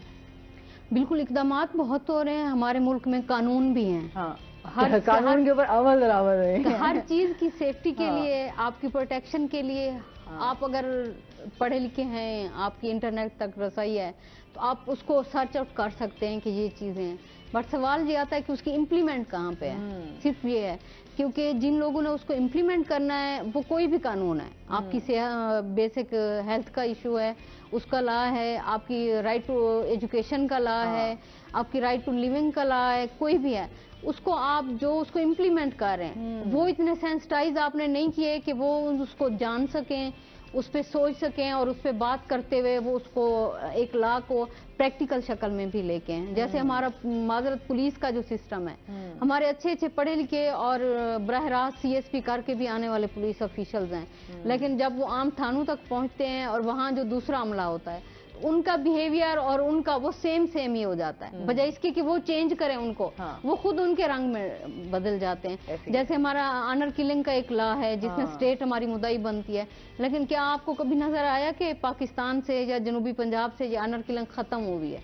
वो इसलिए नहीं हुई कि जो इन्वेस्टिगेशन का सिस्टम है, एक तशवीशी को आपने 10-10, 12-12 केस दे रखे हैं, उसको ये नहीं बताया कि ये ऑनर किलिंग है और इसका लॉ जो है ना वो उसको राइट क्या दे रहा है मरने वाले को, और उसको कैसे इम्प्लीमेंट करना है। हाँ। वो भी आम कत्ल के केसेस की तरह जाके रिपोर्ट अदालतों में जमा करा देते हैं, और फिर जो हमारा निज़ाम इंसाफ है वो एक डाक खानों के सिस्टम पे ही हम पुलिस भी और अदालतें भी वो चल रही हैं, वो उस दायरे में रह के काम कर रही हैं, उससे बाहर वो निकल नहीं सकती हैं, जिसकी वजह से सारा जो फायदा है ना वो मुल्जिम तो उठा जाता है, जो मकतूल है वो उसी तरह ही इंसाफ के लिए मरने के बाद भी जो है ना कब्र में इंतजार ही करता रह जाता है। ऐसे इस पर मजीद भी हम बात करेंगे। नाज़रीन, चलते हैं अपने सेगमेंट की तरफ। आज के भाव।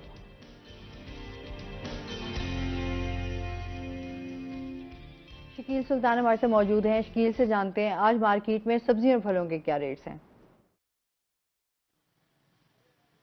जी बिल्कुल, अगर बात की जाए मुल्तान शहर की सब्जी और फलों की मार्केट में आज के ताज़ा भाव की, मैं इस वक्त मौजूद हूँ मुल्तान के इलाके डबल फाटक में, जहाँ पर दुकानों की बजाय रेडियों पर सब्जियाँ और फल जो हैं वो फ़रोख्त होते हैं।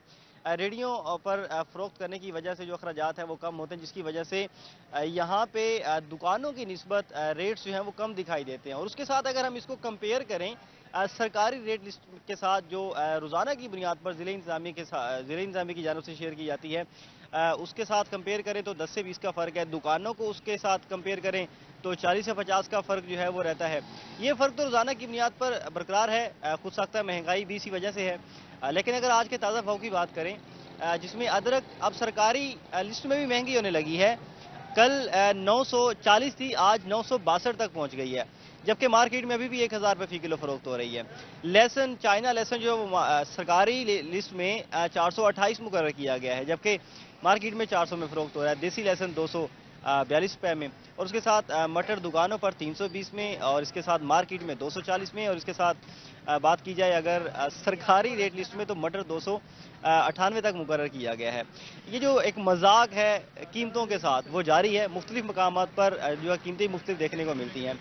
दीगर सब्जियों की बात करें जिसमें टिंडा 240, हरी मिर्च 160, अरवी भी 160, भिंडी 120 में, आलू 80 से 100 रुपये फी किलो में, और इसके साथ प्याज 60 रुपये फी किलो में फ़रोख्त हो रहे हैं। उसके साथ फलों की बात करें, फलों में आम रेडियों पर सेब ज़्यादा से ज़्यादा 250 तक फ़रोख्त हो रहा है, दुकानों पर 320 तक फ़रोख्त हो रहा है, जबकि सरकारी रेट लिस्ट में सेब कम से कम 118, ज़्यादा से ज़्यादा 242 रुपये तक मुकर्रर किया गया है।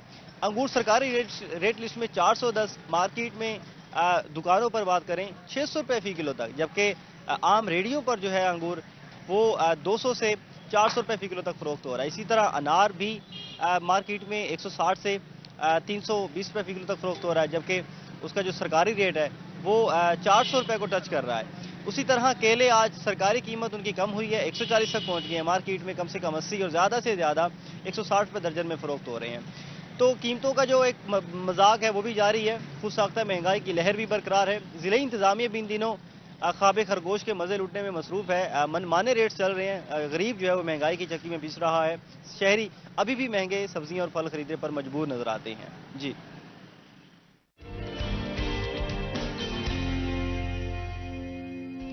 बहुत शुक्रिया शकील सुल्तान आपका। अच्छा, जो है महंगाई की वजह से जो है बहुत ज़्यादा देखें ना, हर चीज़ महंगी होगी। अब तो सब्जियां और फल जो है वो भी कितने महंगे हो गए। अच्छा, इसके साथ साथ हम जिस तरह बात कर रहे थे, एक तो हम ये ह्यूमन राइट्स की बात कर रहे हैं कि हिरासमेंट है, तशद्दुद है, बहुत सारी चीज़ें आ जाती हैं उसमें। तो तमाम चीज़ें हम बात करें तो अभी जो रिसेंटली हम देख रहे हैं कि गैर कानूनी तरीके से हमारे बहुत सारे नौजवान, बहुत सारे और भी हमारी देखें तो मसाइल हैं जिसमें हम बात करें कि लोग जो हैं वो यहाँ से मुल्क से बाहर जा रहे हैं। अच्छा, उसके ऊपर कोई चेक एंड बैलेंस नहीं है। जो इसमें ये लोग मुलविस हैं उनके ऊपर आज तक कोई कार्रवाई नहीं की गई। इंसानी स्मगलिंग की जाती है, उस पर भी आज तक कोई चेक एंड बैलेंस नहीं है। क्या कहेंगे इस बारे में? बहुत बुरी कंडीशन है इस वक्त अगर देखा जाए, क्योंकि एक तो गुर्बत है, दूसरा बेरोजगारी है। मैं बार बार एक ही फोकस कर रही हूँ, गुर्बत और बेरोजगारी। साउथ पंजाब, अभी मेरे ही घर की मेड है, उसका भाई सब्जी की रेडी लगाता है और वो दूसरों के घरों में काम करती है। उसने मेरे से कुछ पैसे एडवांस लिए, जहाँ दूसरे घर में करती है वहाँ से लिए कि भाई को हमने भेजना है बाहर। वो सऊदीया या पता नहीं किसी मुल्क भेज रहे थे। उन्होंने एजेंट को पैसे भी दिए। उसने बज़ाहिर उसको कहा कि लाहौर में आके फलान जगह से अपना पासपोर्ट ले जाना और इतने पैसे लेके आना। जब वो वहाँ गया तो वहाँ कोई ऑफिस नहीं था, कुछ भी नहीं था, और अब उनके पैसे भी चले गए। और वो बंदा जो रेडी लगाता था, जिसने अपने फ्रूट सब्जी बेची, रेडी बेची और वो पैसे इकट्ठे किए, आज वो दोबारा से वही भीख मांगने पे मजबूर हो गया। तो हमारे यहाँ एक जो गुर्बत का लेवल है, जब हसीन ख्वाब लोग दिखाते हैं ना कि आप फलां मुल्क में चले जाएंगे, मजदूरी मिल जाएगी, स्किल तो नहीं है हमारे अक्सर लोगों के पास। और ये भी हमारी एक बैड लक है कि हम एजुकेशन पे भी फोकस करते हैं, लेकिन स्किल्ड बेस्ड एजुकेशन पे हम नहीं कर रहे आज भी। ना ही हमारी गवर्नमेंट लेवल पे हो रहा है, ना ही प्राइवेट लेवल पे उस तरह से हो रहा है। तो लोग सिर्फ इसी ख्वाहिश में कि किसी तरह बस पहुंच जाएं किसी मुल्क में, वो यूरोप है, अमेरिका है या यूनान का कोई मुल्क है, हम वहां पहुंच जाएं और हमारे घर वाले एक अच्छी लाइफस्टाइल में आ जाएं। लेकिन ऐसा पॉसिबल नहीं हो रहा और रैपिडली ये केसेस भी रिपोर्ट हो रहे हैं, एफआईए भी अपनी कार्रवाइयां कर रहे हैं, पर वो उस बेस को नहीं पकड़ पा रहे कि इंसानी स्मगलिंग क्यों हो रही है। हमारे यहाँ खवातीन भी जा रही हैं अब तो मजदूरी करने के लिए दूसरे मुल्कों में, बच्चे भी जा रहे हैं। एक वक्त में था 2007 तक कैमल, जो कि आपको साउथ पंजाब में अगर आप देखें उसको, तो एक हब होते थे मुजफ्फरगढ़ में, रहीम यार खां में। अगर वो 300 घरों पर मुश्तमिल एक देहात या गांव था, तो उन 300 घरों में 300 बच्चे जरूर वहां गए हुए थे यूएई कैमल जोकी बनने के लिए, और आगे से 10-10 और बच्चे थे, और खवातीन बड़ी अच्छी लाइफ गुजारती थी। और जब उनको वापस किया गया और वो बच्चे वापस है, कोई माजूर था, किसी की डेथ हो गई थी, कोई दिमागी तौर पे माजूर था, कोई जिस्मानी तौर पे, तो उन माउन से जब मैंने बात की तो वो कहती हैं, यार ये तुम लोगों ने हमारे साथ क्या कर दिया है, इस एक की वजह से हमारे बाकी लोग तो अच्छी जिंदगी गुजार रहे थे ना। तो ये एक जो लालच है अच्छी जिंदगी का, ये एक बेस है, और ये लोगों को बार बार जो है ना लुटने पे मजबूर भी करता है।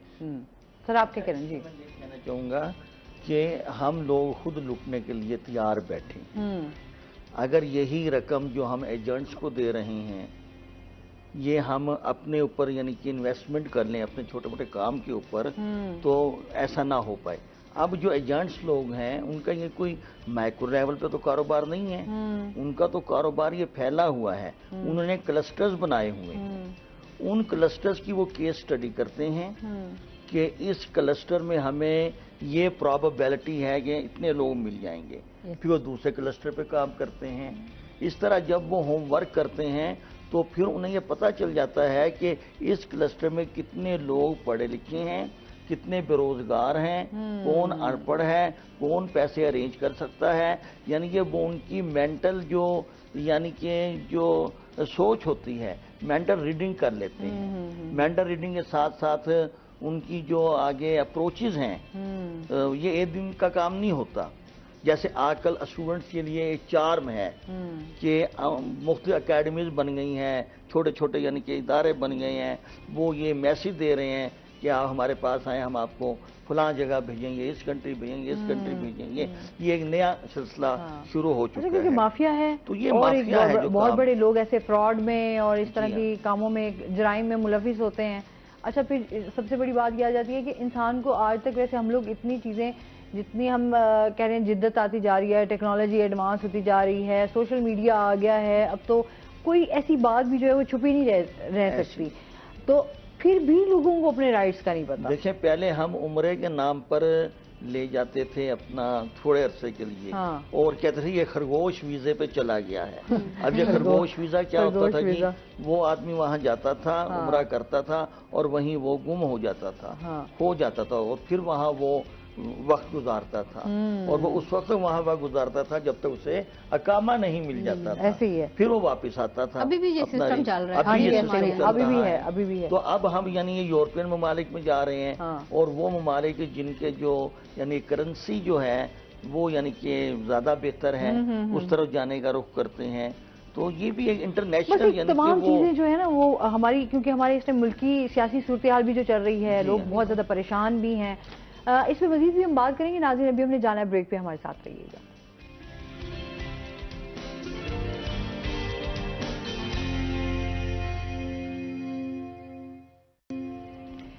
वेलकम बैक नाज़रीन, रोही एयरटेल में एक बार फिर आपको खुशामदीद कहते हैं। अच्छा, जिस तरह हम अपने तालीमी मयार की भी बात करें, इस टाइम तमाम चीज़ें हम बात करें, जैसे स्किल की मैडम भी बात कर रही थी, हमारे यहाँ वाकई चीज़ों पे कभी भी काम नहीं किया गया, स्किल्स के ऊपर स्पेशली। तरबियत का अभी जो है फुकदान हम देख रहे हैं वो बहुत ज़्यादा है। क्या कहेंगे इस बारे में आप? देखिए, बात ये है कि तालीम के साथ तरबियत जुड़ी हुई है, और इसीलिए हम कहते हैं तालीम और तरबियत। हम असल में एजुकेशन के फिलॉसफी नहीं समझ पा रहे। जब हम इसे समझ लेंगे तो ये मुहिम्मा हल हो जाएगा। ठीक है जी। तो जो एजुकेशन है, आपने मेयार की बात की, आप मेयार न्यूमेरिकली चाह रही हैं या क्वालिटी के लिहाज से, क्वांटिटेटिवली मेयार चाहते हैं या क्वालिटेटिवली? हमारे यहाँ जो एक बहुत बड़ा तबका है वो मेयार को क्वांटिटेटिवली लेता है और वो चाहता है कि वो मेयार क्वांटिटेटिवली हो, लेकिन इसके साथ साथ क्वालिटेटिवली भी ये होना चाहिए। बल्कि जो मेयार क्वालिटेटिवली है वो ज़्यादा यानी कि पायदार है कि आप स्टैंडर्ड के लिहाज से तो 1100 में से 1090 नंबर ले जाएं, लेकिन क्वालिटी के लिहाज से आप किसी को सलाम भी ना करें, और अगर कोई आपको सलाम कर दे आप उसे जवाब भी ना दें, और आप अखलाकियात में आपके पास डिज़ायरेबल वैल्यूज़ ही ना हों, और दूसरी तरफ आपके नंबर इतने आ गए हैं कि आप डिज़ायरेबल वैल्यूज़ अडॉप्ट नहीं करते। ठीक है नहीं? तो ये यानी ये पहले तो हमें इस मसले को समझना है कि आप क्वालिटेटिवली आगे बढ़ना चाहते हैं या क्वांटिटेटिवली बढ़ना चाहते हैं। जब हम क्वालिटेटिवली आगे बढ़ते थे तो उस वक्त जो जनरेशन डेवलप होती थी वो नताइज भी अच्छे देती थी और एक आम आदमी भी आला से आला ओहदों पर पहुंचता था। जब से हमने क्वांटिटेटिवली ये काम अपने जिम्मे लिया है तो हमारे नंबर तो बहुत आ रहे हैं और हम इतने बड़े बड़े पैनाफ्लेक्स लगा देते हैं, लेकिन नीचे तो कि बस बच्चा प्रेशर में है, बच्चा सिर्फ तो अब आप देखिए, मैडम अभी बात कर रहे थे मुझसे कि 13 किताबें हैं एक, यानी अगर मैं किसी इसमें उसकी बात नहीं कर पब्लिक या प्राइवेट सेक्टर की, तो दूसरी तरफ आप जब कम किताबें पढ़ेंगे और वहाँ पर आपको यानी एथिक्स सिखाई जाएंगी, बच्चा यानी कि प्ले करेगा, ग्राउंड होंगे खेल के, स्पोर्ट्स होंगी, तो आप वहाँ पे ज्यादा यानी कि ज्यादा आपकी डेवलपमेंट होगी। बिल्कुल। या आप उस जगह कॉलर है हमारे साथ। अस्सलाम वालेकुम। जी। वालेकुम सलाम। इमरान है हमारे साथ, क्या कहना चाहेंगे? मैं अनायत किरगी साहब से सवाल करना चाहता हूँ कि आजकल प्राइवेट स्कूल में बहुत ज्यादा फीसें हैं जो कि एक मुनासिब से बनने के लिए बड़े मुश्किल है, तो इसमें गवर्नमेंट अपना रोल प्ले करे या कोई गवर्नमेंट सेक्टर में जो ये हमारे स्कूल है गवर्नमेंट के, उनके अंदर कोई ऐसा लायामल इख्तियार किया जाए ताकि ये जो फीसें हैं ये अनअफोर्डेबल हैं। इस पर अनायत किरगी साहब का मैं तजिया चाहता हूँ। बहुत शुक्रिया आपका। बहुत शुक्रिया जी कॉल करने का। जी, मैं इस हवाले से ये बात करना चाहता हूँ कि जो पब्लिक और प्राइवेट इंस्टीट्यूशंस हैं इसमें फीसों का एक बहुत बड़ा गैप है। प्राइवेट इंस्टीट्यूशन की जो फीसें हैं वो आसमानों को टच करती हैं, बिल्कुल जिस तरह मंडी लगी होती है, जबकि जो पब्लिक सेक्टर्स में तो स्टूडेंट जो है फीस ही नहीं देता। वहाँ हम बच्चे से फरोगे तालीम फंड के नाम पर 20 रुपए लेते हैं, बच्चा वो भी अफोर्ड नहीं कर पाता और उसके एवज हम 10 या 15% बच्चों को वो भी मुआफ कर देते हैं। जबकि आप जब दूसरे अपना उसमें जाएंगे, सेक्टर में जाएंगे, तो आपको वहाँ पर भारी भरकम फीसें अदा करनी पड़ेंगी। इसके लिए मैं खुद ये चाहता हूँ, बल्कि हमारी पूरी कम्युनिटी ये चाहती है, जो स्टेक होल्डर्स हैं वो भी ये चाहते हैं कि मेयारे तालीम को बुलंद करने के लिए, क्वालिटी ऑफ एजुकेशन के लिए जो हमारे पैरेलल प्राइवेट सेक्टर चल रहा है वो यकीनन स्टैंडर्ड को अप किए हुए हैं, इससे मैं इनकार नहीं करता, बिल्कुल ऐसे ही है। लेकिन जब क्वालिटी की बात आएगी तो उसमें मैं ये कहना चाहूँगा कि जहाँ वो हज़ारों रुपए फीसें वसूल कर रहे हैं उस पर चेक एंड बैलेंस होना चाहिए। एक गरीब आदमी, आम आदमी जो है वो अफोर्ड नहीं कर सकता और एक मिडिल क्लास जो है वो भी अफोर्ड नहीं कर सकता। अभी जितनी एजुकेशन महंगी हो चुकी है वहाँ रूल बनाने चाहिए, तो जब तक ये उन रूल पे अमल नहीं होगा उस वक्त तक जो है ये सूरत हाल रहेगी। सर बहुत शुक्रिया आपका, आप हमारे साथ रहे और बहुत सारे हमने सोशल इश्यूज को भी अपने साथ लेकर चले। कोई मैसेज देना चाहे हमारे व्यूअर्स? जी, मैं ये देना चाहूँगा मैसेज कि जो तालीम है और जो समाज है और जो तरबियत है ये आपस में जुड़े हुए हैं। इसमें सिर्फ हम इंस्टीट्यूशन या असातिज़ा को जिम्मेदार ना ठहराएं और इसमें हम जो प्राइवेट या पब्लिक सेक्टर है इसकी बहस तो चलती रहती है, बिल्कुल ऐसी है। इससे बालातर होकर अपनी तमाम हम वालिदैन से गुजारिश करते हैं, हम कम्युनिटी से गुजारिश करते हैं, हम स्टेक होल्डर से कहते हैं कि वो बच्चा जो स्कूल नहीं आ रहा, जो आउट ऑफ स्कूल है, उसे स्कूल भेजें। बहुत शुक्रिया सर, आप क्या कहना चाहेंगे? मैं सिर्फ इतना कहना चाहूंगी कि एक दूसरे को स्पेस दें। वो औरत है मर्द है, इस जीन्स से हट के सिन्फ की बुनियाद पे जब आप एक दूसरे को जगह देंगे तो शायद एक दूसरे को अंडरस्टैंड भी करें, तब मुआशरे में अमन भी कायम होगा, प्यार भी कायम होगा और तशद्दुद के खात्मे में हमें मदद भी मिलेगी। बहुत शुक्रिया आप दोनों का। और इसके साथ ही नाज़रीन आज का शो यहीं पर खत्म हुआ। अपना बहुत सारा ख्याल रखिएगा, दुआ में याद रखिएगा। इंशाल्लाह ज़िंदगी ने साथ दिया तो सुबह आपसे फिर मुलाकात होगी। अल्लाह हाफ़िज़।